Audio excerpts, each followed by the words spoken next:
Sentier des douaniers, en face des Béniques, Pordic sans vallon. Oh, que ta mère est belle, quand dans les trois sentiers qui serpentent près d'elle, on regarde les flots l'un par l'autre pousser, en anneaux blanchissants se briser à ses pieds.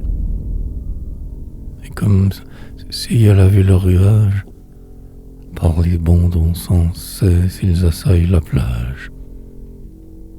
Quel bruit retentissant, comme ils sont cadencés, ces sons qui du rivage à l'oreille apportée, la caresse sans fin de leur rude harmonie. Quel immense horizon regard se déplie.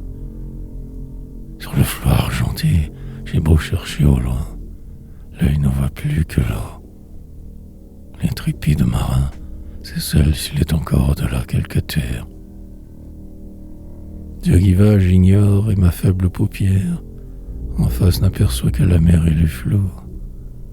Est-ce donc la limite où le sol et les eaux se donnent rendez-vous au théâtre de gloire, prétendant l'un et l'autre emporter la victoire?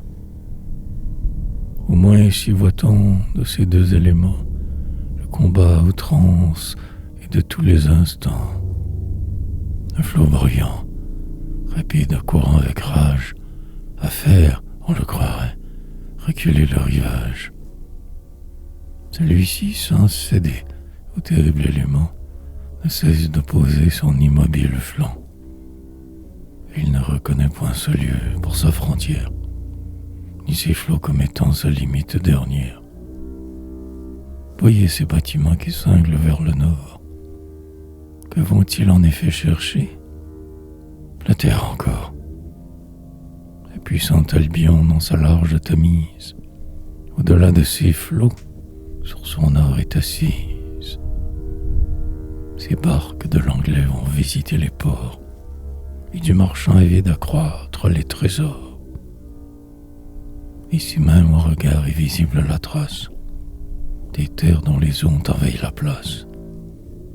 Et dans le sein des eaux, les terres à leur tour, envers et contre tout, maintiennent leur séjour.